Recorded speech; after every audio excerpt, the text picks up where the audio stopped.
Welcome, everyone. This is Zoonami, Adventures from Connecticut's Beardsley Zoo. My name is Carolyn Rinaldi. I am the Associate Curator of Education at Connecticut's Beardsley Zoo, and today I am joined by three very special guests. I have TJ Altieri, Danbury High School teacher and a zoo educator, archaeologist, and author. I've got two stellar high school seniors, Ashley Velsmid from St. Joseph High School in Trumbull. She's an AP student, an All-American athlete, and a future veterinarian, I am sure of it. And I have Lorraine Hilgen-Santa from Choate Rosemary Hall in Wallingford, where she's enrolled in the school's signature science research program. She has many diverse interests. Somehow she finds time to work in a research lab in Yale. Dave and Ellerby, again, what a thank crew. you so much for having us. What a crew. Really, we're so happy to see all of you. Be gentle with us. Last time you beat us up with the frog challenge. Oh, we had frog call trivia and frog call. Name that frog call. Yeah. We're not going to do that again today. Please. What are we doing today? You know, we are going to be talking about one of the most iconic national parks, one of the most iconic places in the world, Yellowstone National Park. Our group here, these two students and my fellow educator here, TJ, we took an eco expedition out to Yellowstone this past summer, and it was amazing. Yeah.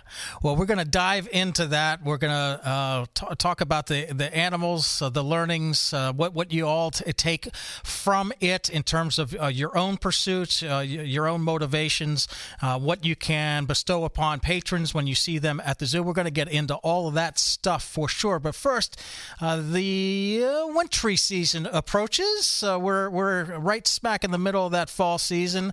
A lot going on. What's happening on your campus? Yeah, this is a great time to visit the zoo. So the summer crowds are over.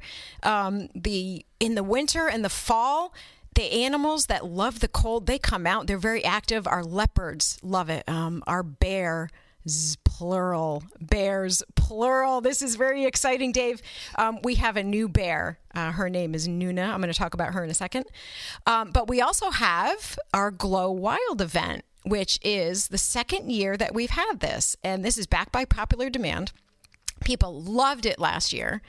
And it's basically a wonderland of illuminated sculptures. They're called Chinese lantern sculptures. They are larger than life. These things are really big. They're animals. They're fantastical creatures. There is flora and fauna spread all over the zoo, the 30 acres of the zoo. So what you do is you come in the evenings, Thursday, Friday, Saturday, Sunday evenings, and you can walk through these beautiful sculptures. If you guys want tickets to this, go to the website, beardsleyzoo.org. You order your ticket in advance. And this is through December 2nd. So this is 5:30 p.m. to 9:30 p.m. on those evenings. It's really, really gorgeous to walk through. Have you guys been to it? Yes. Yeah, it's unbelievable. Quite a few times. Yeah. Amazing. Yeah, you're a fan favorite? Oh, absolutely. I convince a whole group of friends and family to come every year. Yeah, fantastic. You guys know how to do events.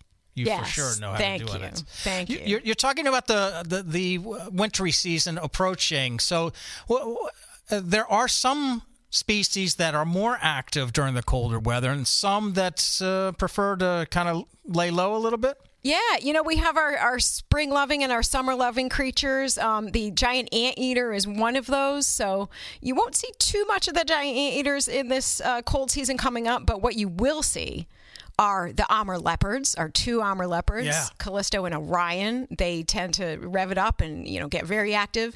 You'll see the wolves, our two species of wolves, the Mexican gray wolf, the red wolves, and I told you we have a new bear. So this is an Andean bear. Now, this is a bear that does not hibernate like native Connecticut bears do. The black bears in Connecticut, they hibernate. This is a bear from South America that does not hibernate. So you will see both of our bears out on display. And Nuna, she's very young. She's only 2 years old. She's bright. She's active. I feel like she's going to be a big tree climber. Indian bears are the best tree climbers of all bear species. They're most arboreal. She has joined us from the Queen Zoo, and she is just out now. We just revealed that she was here this week, I believe. Her name is Nuna. She joins 20-year-old female Cayambe. So we have a younger and an older. Is she is she going to benefit from the species survival program that you guys do? Is that part? Is she part of that? Yeah, absolutely. Andean bears are part of what we call the SSP, the Species Survival Plan. And this is where it was zoos across the world as part of our Association of Zoos and Aquariums. We track the genes of these very, very special animals, and these are all endangered species. The genes, these individuals get matched up with other particular animals, mates. Hopefully in our future, we know in our future we'll probably get a male somewhere down the line. We have the space for it. This this habitat of Andean bear is the largest right now at the zoo. We have 4 huge yards. We have a maternity ward with heated floors. They've got trees to climb, a pool to swim in, and a hammock to lay in. Oh, nice. Yes, they are very much part of the SSP plan and program. And if I remember it right, because you guys have done many shows on ICRV radio, and one of the things we like to do is to zero in on a specific species, the greatest threat to the Andean bear actually is human encroachment, is the deforestation that is happening in its original habitat. Yeah, as are many of the animals. I want to say most of the animals that are endangered. These are human-related causes, and most of it is habitat loss. Yeah. That's one of the things that you're able to learn by going and visiting Connecticut's Beardsley Zoo. It celebrates not just education about these species around the world, but you really do it in an old world, new world kind of way. I mean, can you just remind us, so we're setting the stage properly, that approach, your mission and mandate to the learning experience and educating people about what is happening in various parts of the world? Yeah, sure. So we specialize, you mentioned Old World, New World. We specialize in New World animals, and this is primarily North America, Central and South America, though we do also specialize in Asian animals. And we have different pillars at the zoo, right? We have recreation, education, research. And we love that you come to the zoo and come for your own enjoyment and your recreation, but there is so much more happening behind the scenes at our little zoo. And, we have species at the zoo that we have had babies, and we've had relocation plans for these animals. Some of our animals have been relocated back into their native habitats. One of them is the Andean condor. So this is the huge bird that is right in the same area as the Andean bear. We've had red wolves. Red wolves are highly, highly endangered. I want to say that the current count of red wolves in the United States, the American red wolf, 16 known individuals. 16. Wow. And you come into our zoo, you come down that main corridor, and the wolves are one of the first exhibits that you see. Right. You see those gorgeous Mexican wolves, then you see the very, very shy red wolves. And a lot of people just do not know that those 2 wolves that we have in our collection, Taylor and Peanut, are so important to the survival of this species. And that's just some of the work that we're doing here at our little Connecticut Beardsley Zoo. Fantastic. Hey, we're going to dive into it. We're going to get to know exactly what the Conservation Discovery Corps is all about. But first, let's just get a little snippet from each of our guests. Lorraine, tell us how you got involved with Connecticut's Beardsley Zoo. Well, that's a long story. I basically grew up at the zoo. My second birthday party was at the zoo. I've been there as long as I can remember being involved, and my mother's been involved as well. And in my sophomore year of high school, I found out about the Conservation Discovery Corps, and I was so excited to join. I applied, and I got in, and I've had an amazing time ever since. It's definitely made up quite a large part of my high school career, and it's just something I gained so much joy from. Feels like, we'll get all the details, but it feels like it may shape your early adulthood as well. Most definitely. It's been a large part of my job career, my future endeavors. All my sorts of plans have definitely been affected by the zoo. Ashley, how did you get involved with the zoo? I was maybe a freshman in high school, and I just saw an ad somewhere online. I think my mom might have sent it to me, and then I was really interested. I was very interested in what the program had to offer, and it kind of outlined what I've always wanted to do as my career. I wanted to get into veterinary science, so getting kind of like to work at a zoo and to volunteer, and also along with like conservation activities. It was very appealing. Yeah, and it sounds like it's been rewarding, and you probably had a pretty good summer trip. Absolutely. TJ, tell us about yourself. All right. What do the high school kids talk? What do they call you? They call me Mr. Altieri, but not my CDC kids. They call me TJ. I'm a high school teacher. I'm a history teacher by trade, by primary job, I should say. But I actually started at the zoo prior to getting my teaching certification and training. I just stumbled upon a career fair. I saw a falconry glove. I've always been interested in animals and interested in hawking and falconry. Started talking to a former employee there, Maggie, about it, and she said, "Hey, we're hiring for an education position." So I felt like it was a good fusion of like my love for animals and wildlife and nature and my education career. So I signed up with the zoo.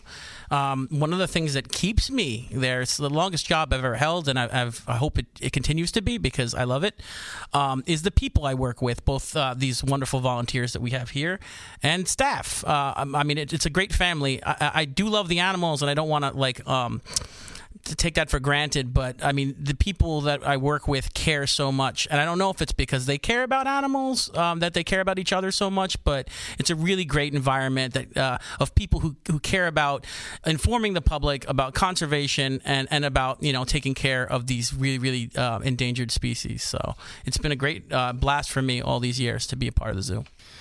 All right, so we've set the stage. Our cast of characters has been introduced. Tell us about this Conservation Discovery Corps, because it sounds like it is a means through which you can motivate next generation naturalists and do some continuing education for yourself at the same time. It sounds like it kind of serves a whole bunch of functions, but tell us about it. How long's it been going on? Sure. So this is our 15th year. Oh. 15 years. And the concept originated, some of the zoo staff thought to give opportunity to teens, and they did not have it themselves at that time. We're the only zoo in Connecticut. There aren't that many zoos around, and even in other states. So not a lot of people get the opportunity to explore a career as a zoologist or a wildlife conservationist, a wildlife biologist. So the idea was born out of that. Let's give our teens in our area an opportunity to get their feet wet in this field. So what these guys do, we run them through an 8-week training program for the guys who come in for first year, guys and gals. They get trained in topics like wildlife biology, ecology, all about animals, anatomy even. And then after those 8 weeks of training, the students become like docents for the zoo. So they become the educators, where they go out onto the zoo grounds. They get stationed at the different animal exhibits, and they get to share their knowledge with the guests and be the educators for our guests.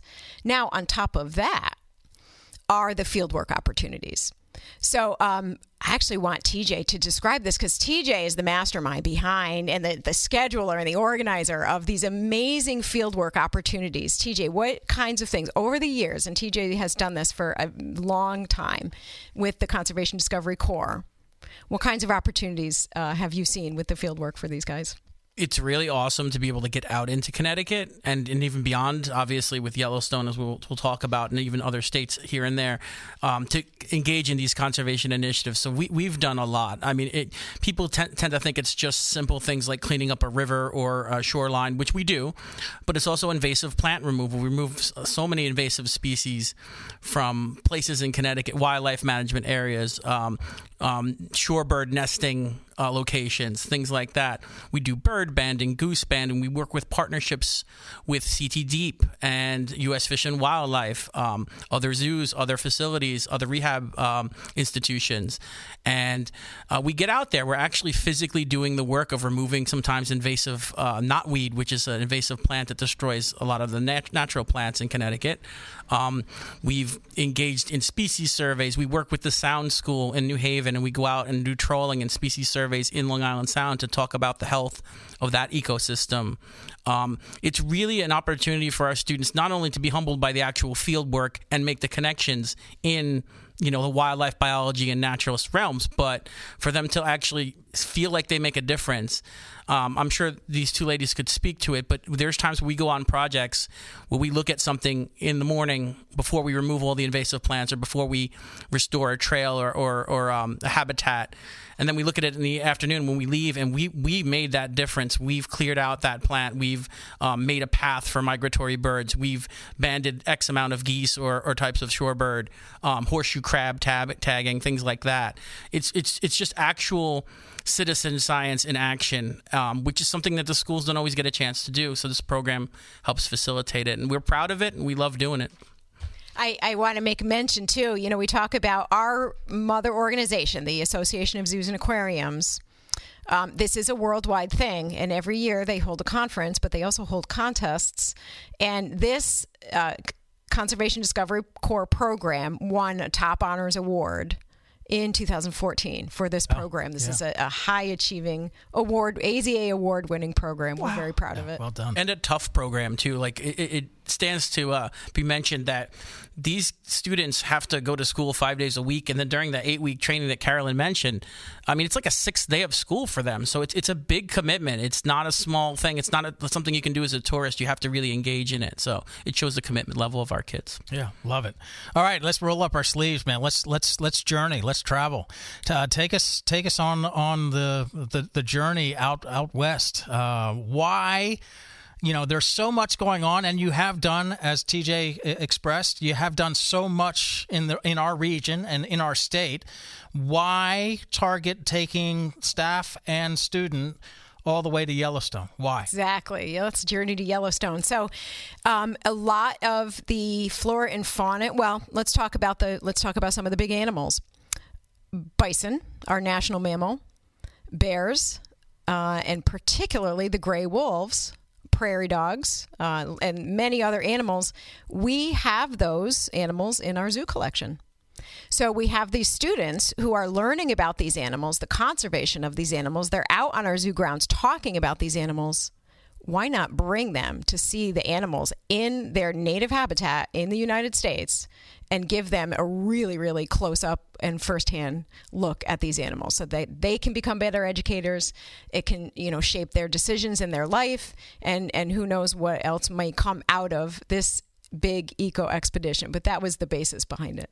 Okay, so it probably not the easiest journey. I mean, you got to get to an airport that's going to at least connect to something and get out to Bozeman, I would assume. Yeah, we flew from Newark, New Jersey. Newark had the only nonstop flight in the whole tri-state area. Yeah. And, you got 10 high school students and 4 staff. How do you get them out there? We don't want to do a bunch of connecting flights and lose somebody on the way and lose the luggage. So we went the nonstop route. We went out to Bozeman, gorgeous airport. Jumped in 3 vehicles, one of which was a pickup truck that we loaded 14 bags in the bed of the pickup truck. We loaded the kids and the staff in the other ones and took off down south to Gardner, Montana. When you get set up there, are you in a barracks? Are you in tents? How are you comforted? Yeah, so we hooked up with what's called the Yellowstone Forever Institute. And this is the educational institute that the Yellowstone National Park partners with. So they were essentially our hosts for a good part of the trip, not all of the trip, but a good part of the trip. We stayed in their housing. And oh my gosh, this housing was unbelievable. It was, I would call it like a lodge. There were, we had 2 different lodge buildings that we stayed with. We had our own kitchens. We made all our own food, which I just want to say was the kids were amazing. We had food crews, we had chefs, we had cleanup crews, and these kids were just amazing. We were like a well-oiled machine by the end of the week. And both my students to my left and my right here, Lorraine and Ashley, were just amazing in that regard. So we stayed in that lodging, which was right above the valley, at the top of the valley, looking down, gorgeous grounds of Yellowstone National Park, right on the cusp of it at the Roosevelt entrance, which is the north entrance. Right. First impressions, Ashley. Of where we stayed? Yeah, the first impressions of the park. Oh, the park was incredible. At first, we We were just a couple of miles away. I think it was 3 miles away from Yellowstone where we were staying. It was in cabins. And when we got there, the view was incredible. It was just, it's nothing like I've ever seen before in Connecticut. The geography is just so different. It's so vast. You can see so far away. And it was just incredible. Right. It was incredible. Lorraine? I had never seen so many of the animals that we had gotten a chance to see out there. I'd never seen an elk before. I'd never actually traveled out west. I'd never been off the East Coast. So to me, being able to see just this vastness that Ashley had mentioned, it was absolutely incredible. I'd never experienced anything like it. TJ, how's the curriculum set up? So, as Carolyn mentioned, we did spend a good chunk of the time with Yellowstone Forever Institute that had a great curriculum of field work, hiking, education programs throughout the entire time, from transporting us on in their vehicle, on their bus, to actually programs that we did on the spot in certain locations. The rest of the time, we had Carolyn plan and execute these wonderful excursions that we went on to check out some of the other things that the Yellowstone Institute wasn't going to be able to show us. So we did it all. We really, I keep telling everyone that if I ever go back to the park, which I definitely am, it's never going to live up to the expectation of this time, because so many wonderful things happen, so many great experiences happen to us because of all this planning and all this traveling that we did. You know, we love where we live, and certainly the moraines that resulted from the ultimate kind of arc of the water dissipating, the ice going away, the water dissipating, and for this region to be formed has attracted geologists from all over the world to our area. But there's something very unique about the habitat that you went and visited. So here's the second thing that I've learned just in this episode. First is, I thought all bears hibernated, so I'm going to just admit that you guys are much smarter than I am. But tell me about the geological construct of the park. The second thing that I'm learning here is that there's a volcano somewhere in this situation. Yeah, I'll lead off just with the word super volcano, and then I'm going to turn it over to TJ. Yeah, I mean, it's unlike, I've traveled quite a bit, even out west, and I was just flabbergasted by just the beauty, but also just the science, and how, like, understanding the science made me understand, even like he said, where we are with the glaciation and things. But most of the activity, geothermal activity, and most of the landforms have come from volcanic activity. There's over 10,000 geothermal features in Yellowstone National Park. 2,000 of those are fumaroles, which are basically steam vents, just steam escaping from underneath the surface.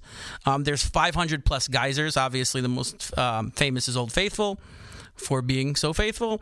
And then the remainder are hot springs, which, you see them elsewhere in the world, but the ones you see at Yellowstone are just unbelievable. One of the things that most of us insisted that we wanted to see was Grand Prismatic Spring. I remember us talking about that, like, we need to make sure that's part of it. It's actually the most photographed geothermal feature in the park, maybe even the most photographed part of the park. And I can't convey to you the natural beauty of this without showing you pictures. All I can tell you is that it's this natural formation, this natural spring with a radius of colors, or a whole gradient of different colors in it. And it's all because of thermophile bacteria, which are specific bacteria that like the different range of heat that there is in this spring. So it sort of like fans out from a dark blue that you would see just like in any water to yellows, reds, oranges. I mean, just unbelievable. And we were up really close. We were on a boardwalk that facilitated a really good view of this. And I remember Carol and I were like, we didn't want to leave. We had so much more to see. We were trying to rush to Old Faithful, and we were just like, this is awe-inspiring. And most people didn't talk about that when they talk about the park. They talk about the geysers. They talk about the wildlife, which is also amazing. But there's so much geologic activity. Roaring Mountain, we had bubbling pots of mud. This is something called fountain paint pots, which is essentially looks like a bubbling paint that is caused by that same geothermal activity. We saw bison and wolf tracks sort of fossilized in the sides of some of these geothermal features. It's a constant reminder of what's going on underneath the surface, but at the surface when you go to Yellowstone National Park. Yeah, so this constant reminder of what's going on, what is going on below Yellowstone National Park it is sitting on a volcano. So Yellowstone creates a caldera. It's like a bowl, like a basin. And the majority of the park sits on this caldera. What's underneath is a volcano. So normally we think of a volcano as projecting out from the earth. This is under the earth. And thousands of feet down is magma. And, very interestingly enough, the amount of magma, this reservoir of magma that sits under Yellowstone National Park could easily fill the Grand Canyon. Isn't that amazing? That is crazy. And nobody be scared about, the volcano erupting.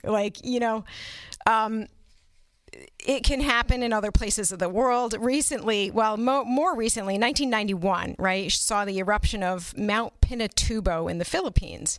And this was said to be one of the largest recent eruptions in our history. So the biggest in the last 100 years.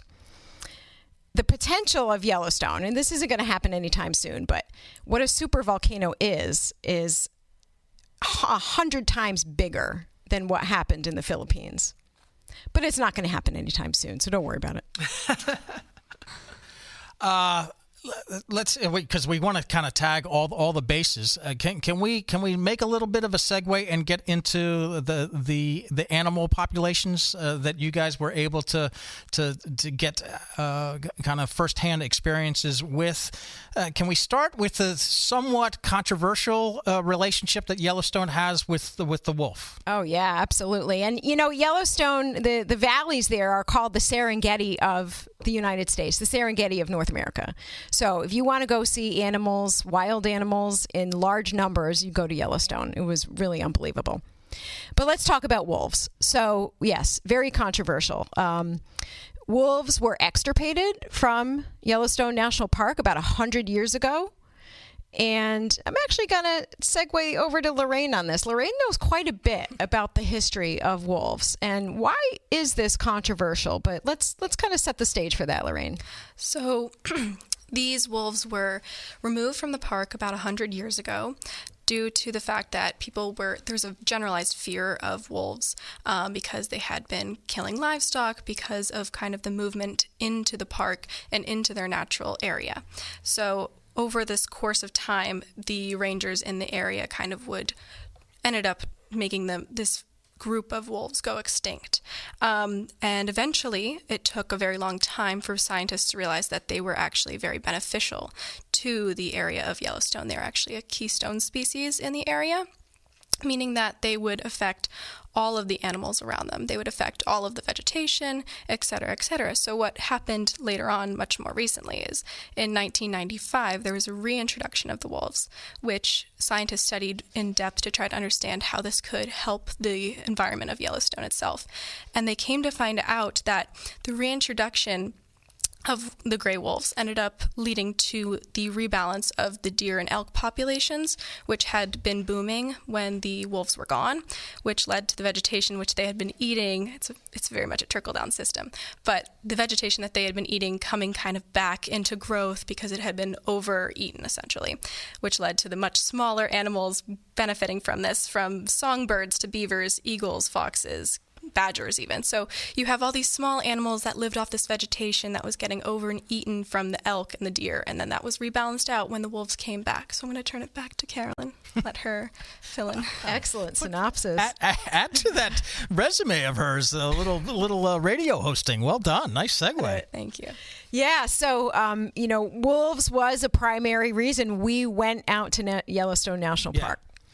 So we had contacted a gentleman named Rick McIntyre. Now, Rick McIntyre is a Yellowstone legend. This man has more wolf observations than anybody else on the entire planet. He has been called the ultimate wolf guru by Dr. Jane Goodall. He was a member of the National Park Service for about 20 years, I believe, and he was the wolf guy. This project of reintroducing the wolves was called the Yellowstone Wolf Project. He was very much instrumental in this. We got to meet this gentleman. He devoted a good part of his day for us. The students got to meet him. He told us stories about the wolves, and the knowledge that he shared was just unbelievable. We went up on the ridge of what's called Lamar Valley. Lamar Valley is the best place for wolf viewing, and these are gray wolves. They're the biggest of all the wolf species. We met Rick McIntyre up on this ridge. He put out these large spotting scopes, and the students got to look very, very closely. Now, with this whole trip was magical. Like TJ said, everything went right. Everything was amazing, and we just kept falling into these amazing opportunities. So Rick McIntyre puts up his scopes, and there's the oldest female in all of Yellowstone. She's a 9 years old, guys. Is that right? 9 years old. She's wolf 907, I believe. 907. So the wolves get numbered. That's how they get identified. So there's wolf 907, and next to her is a little black pup, and then comes in two of her pack members, and you just don't see that all the time. So we got to listen to Rick McIntyre, and I know that Ashley was just an amazing journalist, and she just wrote down story after story after story. Ashley, what is your favorite story that Rick told? My favorite story would have to be the legacy of Wolf 8 and 9. So they're numbered. These were the first wolves to be reintroduced into Yellowstone, amongst others, but Wolf 9 was a female who had come from Canada, and her mate had been killed while she was in Canada. She came over with one pup, and then when she was in Yellowstone, she mated with another wolf who unfortunately was hunted and killed. So she was pregnant at this point. She pregnant with 8 pups, and the problem with that is that she had no male. She had no other wolves to help her, and she needed to hunt, nurse, eat, and keep her pups constantly warm all the time, and it just was impossible for her to do that alone. So what happened is that people stepped in, and they took her into captivity for 6 months to give her and her pups the best chance of survival, because if they didn't, both the pups and the mother would have died. So at the end of the 6 months, all 8 of the pups miraculously survived. They were put back into Yellowstone, and then she met another wolf. And the way that Rick described this other wolf, he was numbered Wolf 8. He was very small. He was the runt of his litter, and he had been kicked out of his previous pack. He described him as looking more like a coyote than a wolf. And so this was not ideal for the female Wolf 9, because a female wolf wants to mate with a big, strong, protective wolf, but he said that Wolf 8 had wandered over and found her 8 pups. And so it was amazing to him because he had never seen any wolves smaller than him. He was always the smallest. And then these pups had never seen any wolves bigger than them. So they were it was like immediate connection. And so Wolf 9 wasn't too happy about the size of him, wasn't too happy about how he looked more like a coyote than a wolf, but it was all she had, and he already made friends with the pups. So, and something interesting about this was that he adopted the pups, which is something that you really don't see that often. It demonstrates a lot about like the different behaviors of wolves as well, because there are other instances more commonly in which if a male wolf happens to assimilate himself into a pack, he will kill all of the previous pups, which is also seen in lion packs, which is what Rick also compared it to, how if a male lion becomes the leader of a pride, he'll kill all of the other cubs sired previously, but 8 adopted these pups. And he was just taking them around, teaching them how to hunt, acting as a father figure. And in one specific instance, he was taking them out to hunt, and he's going up this hill when he sees a huge wolf standing at the top. All of the cubs are behind him. And this wolf was his brother. He was a huge, mean, aggressive wolf, had kicked him out of the pack, and just a few weeks prior had killed their father. And so he didn't really have any other chance of survival than to attempt to fight his way out of it. But he was this skinny, scrawny wolf running up a hill, going to be out of breath, and then this huge wolf was running down the hill at him. He had experience in killing and kicking out other wolves. And Rick said when this happened, he was with some visitors. He had to warn them for what they were about to see, that 8 would most likely be killed, and so would the pups. So they met, they started fighting, and then just after a few seconds, a wolf was pinned to the ground at the mercy of another. But the interesting thing is, against all odds, the small runt 8 was on top. Oh, right. I love that story. Yay for the underdog. Yes, it's amazing. Wow. No wonder you love that story. It's incredible. And again, with the, difference in behaviors, there was this aggressive wolf had bullied him out of the pack, killed their father, but still his jaws were at his throat. He could have killed him, and he let him go. And he just ran off, never came back. TJ, meeting the wolf guru, Rick McIntyre, had to have been, I don't know you well, but had to have been like a bucket list kind of thing for you. Absolutely was. As Carolyn mentioned, when Jane Goodall, Dr. Jane Goodall writes the foreword to your book, you got to trust the person writing the book. And he was not only was he an amazing storyteller, not only did he spend every single day for 27 years, every single day, no matter what the harsh Yellowstone winters were like, he was out there studying wolves. But he's such an engaging person. And if you get a chance to pick up the Alpha Female book, Wolf, which is the book we all read to prepare ourselves for meeting him and for learning about wolves in Yellowstone, one of the things I talked with him about, and I was really happy to have this chance, was we work in the zoo community.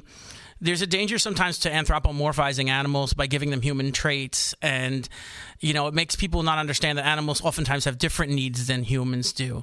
But reading his books, learning from him when he was talking, even seeing the wolf behavior that we saw when we tracked them, when we observed through the spotting scopes, it really, Ashley's right to talk about there's different personalities, there's different dynamics. Pack dynamics are not always what people think they are.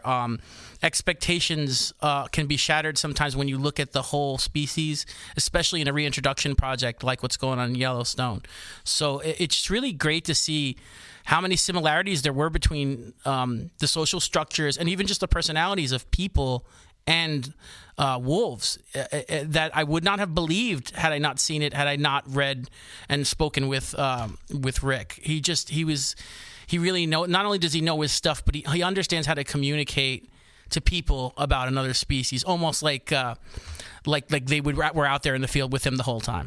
It does speak to the power of experiential education, and it also speaks to the original form of education that the First Nation brought to us, that we learned through First Nation, which is observation. I mean, it is they're not, these youngsters are not going to have this type of education, with all due respect to the school system, et cetera, reading a textbook or watching a YouTube video. It's just not going to happen. 100%. It's just not going to happen. We got to tag some more bases. Can we talk about bears? Absolutely. Yeah. So, wolves was a main thing that we studied. We had a whole day devoted to the study of bears. So in Yellowstone, there are black bears and there are grizzly bears. Black bears are the smaller bear. Grizzlies are the definitely much larger, much more dangerous bears. Are they related, black and grizzly, or not, from a species point of view? Oh, yeah, sure. So you have, the bear as the, I'm not so scientific about it, but the family. Ursa. Ursa. They're related, distantly related. Right. And then you have black bear as a different species. Brown bear, of which grizzlies are a part, is a different species. And there are several different subspecies of brown bear. Got it. So grizzly is a brown bear. Now, there are far more black bears in Yellowstone National Park than there are grizzlies. But, of course, everybody wants to see a grizzly. We went the whole day studying grizzlies. We were wishing and willing for them to appear. They did not appear. We did see a black bear. Did we see a black bear on Black Bear Day, on the Bear Day? You saw it actually on the way to the wolves, believe it or not. Yeah, right on the side of the road. Yeah, right there.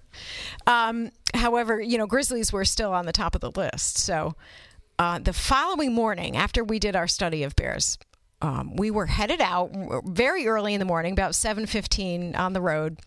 I can't remember what we were heading out to. I think that was geology day, that we were going to go study geology.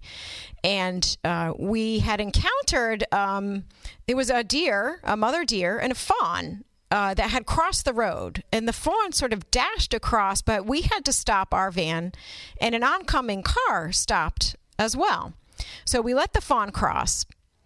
And as the car was passing us, the gentleman in the car, he was a dad with a bunch of kids in the car, he says, "Oh, by the way, there's a grizzly 3 miles up the road." And our guide, who was driving the van at that point, put the pedal to the metal. And she's like, "Oh my God, we are off." We were bound and destined to what was about to follow, again with the magic of this trip. And I'm going to turn the story over to TJ because he tells it really well. Go ahead. Take it away, TJ.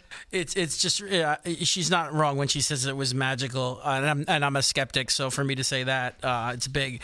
I mean, we were not supposed, we changed the day. We were going to see the geology stuff on Wednesday when we ended up going out looking for bears and finding none. So that was the first change. Then we had this situation with the fawn and the mother deer, which if that didn't happen, we would have driven right past the bear.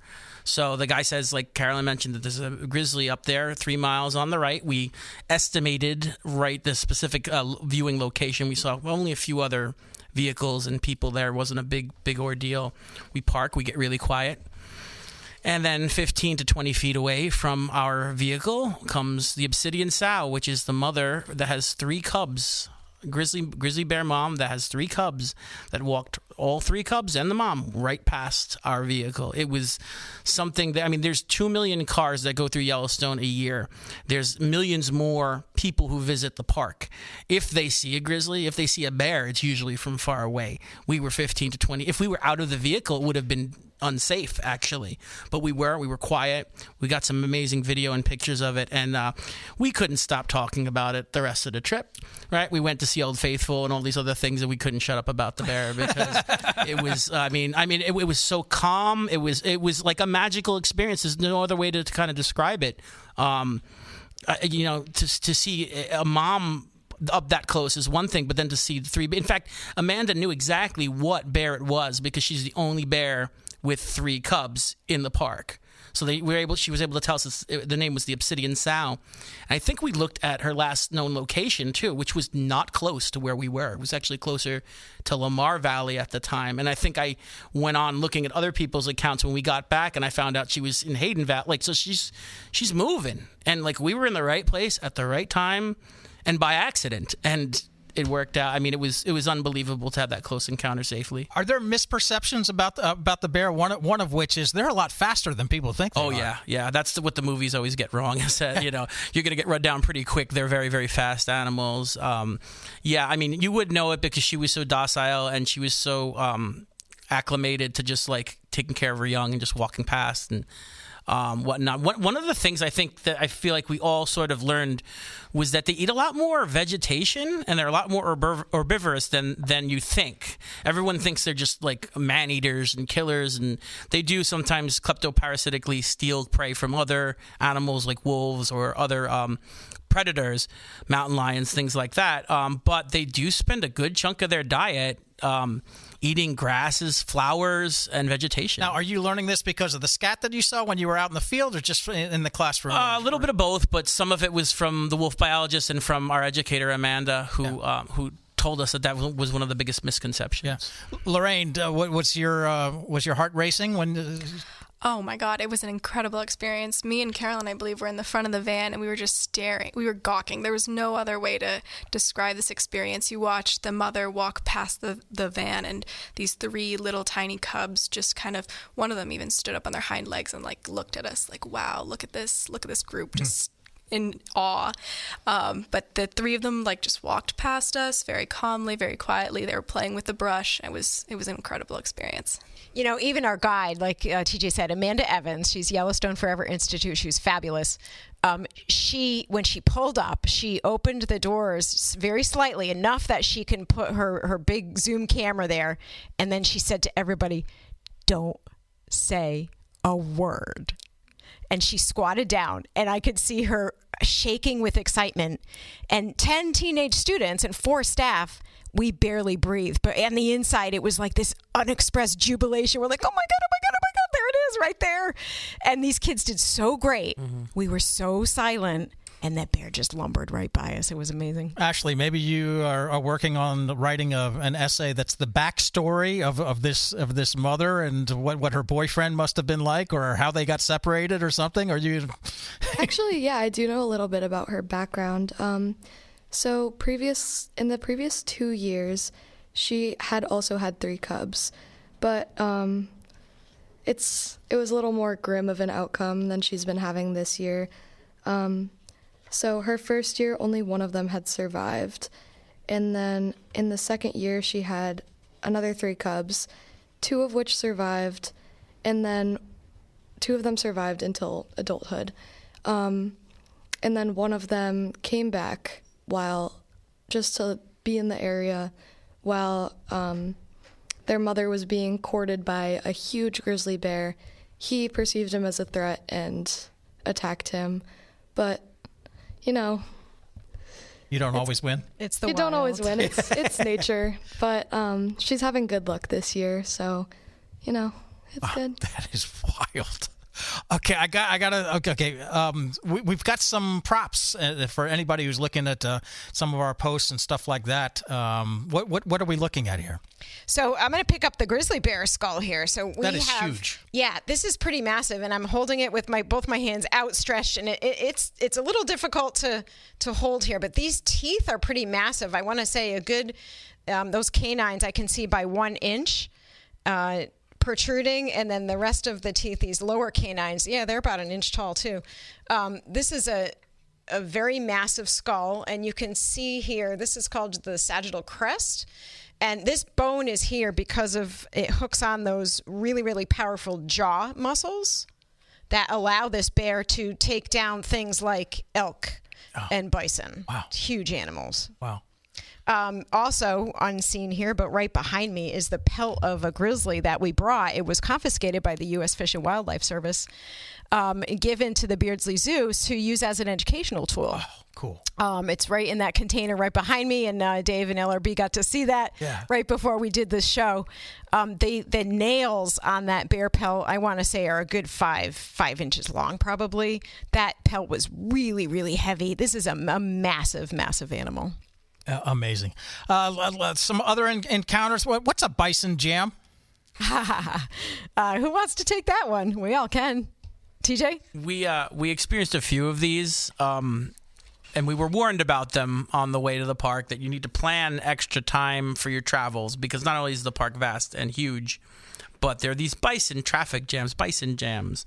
So when bison are enormous animals. This is the longest contiguously running bison herd in anywhere, especially Yellowstone's preservation efforts have kept it essentially the same genetic herd that has always been there. So, I mean, they told me there were bison in the park. I had no idea where there were this many bison, and they were everywhere. They were on the top of mountains, on the hillsides, and we saw rutting behavior, we saw rolling, we saw headbutting, but we also had to deal with them when they wanted to cross the road. And you don't antagonize a bison. You wait patiently, no matter if you're a tractor trailer or a little van or SUV. You have to let them cross the road. You don't want to beep your horn at them. So you're going to have to be patient. The good news is you get this beautiful view of animals in a way you probably won't get anywhere else in the world. It is like America's Serengeti, and words just don't hold up to you going out there and seeing just how prolific these animals are. But sometimes you're there for 20 minutes, sometimes you're there for an hour. There was one point where I drove off a little bit on my own, and I was stopped at a construction. It wasn't a bison jam, but after we got out of that, like a waterfall of bison, I would describe, sort of came down the mountain and crossed in front of a car that was like 3 cars ahead of me. And, you got to be vigilant and slow when you're driving in Yellowstone Park. But at one point, one walked in the opposite lane of traffic. It was the size of a Volkswagen. The bison was the size of a Volkswagen. I had the window open. I was actually trying to stay calm because this large animal was walking right next to me, and it was so close to me that flies from the animal were flying in the vehicle. Like that's how close it was. I was trying not to make any extreme movements. Of course, I was trying to safely grab a picture, but like an idiot, I was filming the other side of the car because I was trying to stay calm. So, but yes, you get close encounters. There are people that are irresponsible about it, that try to get selfies right up out of their vehicles with these animals. Don't ever do that. Yellowstone's a place you gotta respect very much. So the animals and the terrain, but. Yeah, you should always, if you're going to go to the park, give yourself extra time for transport. You're going to appreciate the scenery more, but you'll also be prepared for the bison jams. Still better than New York City, though. Was there horseback riding involved at all? Was any rafting going on? Ashley's a horseback rider. We had the wonderful opportunity to go into the back country of Yellowstone. So we went on horseback. We had this 2-hour horseback ride. Now, like TJ said, there's millions of visitors every year to Yellowstone, but less than 3% actually get into the back country. So we decided to, see Yellowstone National Park as it was originally seen by horseback, by the first people who set foot on the land. And we did a trek into the backcountry. And Ashley, you're very fond of horses. What were your feelings about that trip? I know you had a great time. It was really interesting. I'd never really been on like a sightseeing horseback, which was pretty cool. But yeah, they were saying that I think it's only 3% of people see Yellowstone like in the backcountry. Yeah. So it was about 3 hours. Didn't feel like it. It felt like 20 minutes. Went by super fast. We saw a couple coyotes, and then at one point, the people who were guiding us on horseback, there was a bison in our trail. So they went on their horses to herd the bison away from the trail, and that was really cool to see. It was like cattle herding. Yeah, that can get dangerous. You're out on horseback, and that male, he was a male bison. He was a big bison. The guides had to make sure that bison didn't turn towards us and rush at us. But nope, he just kind of went on his way, and the guides did a great job. Well, this has been amazing. Just sharing the whole experience. I'm in awe of the platform. You deserve to win these awards, so props to you. How can people learn more about Conservation Discovery Corps? Are you taking donations specifically for what you guys do? I mean, let's turn up the volume a little bit. Yeah, actually, you know what? We've got, for any teens who are interested, we have 2 open houses coming up in November. They're on Tuesday nights. If you go on the website and you go under education, there's a section called Just for Teens, and you could read about what the Conservation Discovery Corps is. This high caliber group of kids come to the open houses if we have any teens who are interested in doing so. And this program is 100% grant funded. Again, 15 years of grant funding. That's how good this program is. We just keep getting supporters, and we thank our supporters in huge ways. But donations can be made if you do reach out through our development, our Department of Development. Yeah. Somebody could contribute directly to this. I do want to give big accolades to these kids who fundraised a good portion of this trip to make this eco expedition happen. Fantastic. I got to think that this is going to have just a serious impact on future docent experiences when you guys, there's nothing more powerful than instead of reading a script, you're sharing an experience. It has to be something that you're really looking forward to getting back onto your docent position and sharing. Is that right? Yeah, I'm very excited to be able to go out and educate on grounds and tell people my story of being in Yellowstone, what it's like to be with these animals in the wild. And there's so many connections back to our own zoo with what we saw out there, what we did out there, that I'm very much looking forward to getting to educate the guests more about that. Well, this has been fastest hour on our air.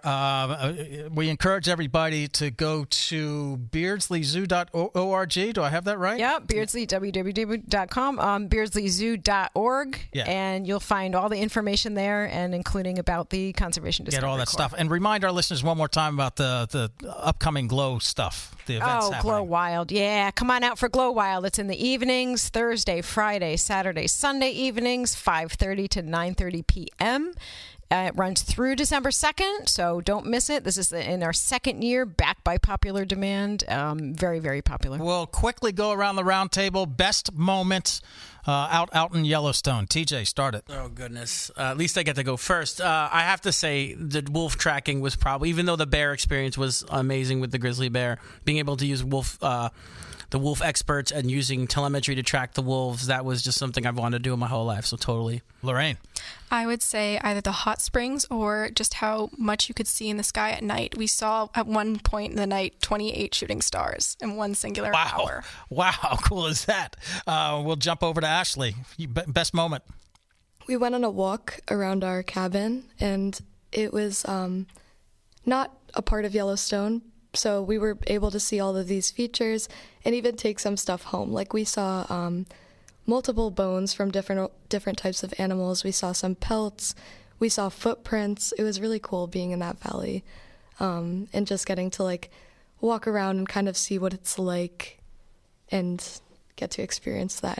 Carolyn, what was your ultimate takeaway? Having organized this whole trip, getting my 4 staff and 10 students out there on a nonstop flight, long ride down to our lodging. We arrive there. It's in the evening, and there's a double rainbow right over our lodging, and we are looking out into the Yellowstone Valley. It was magical. Yeah, it's a good way to end the show too. Hey, we love you guys. Connecticut's Beardsley Zoo has to be supported. Get out there and just go experience it now. This is the perfect time to visit. What a fantastic venue it is, and we so appreciate you guys being part of ICRV Radio. Thank you. Thank you, David and LRB. Thanks so much.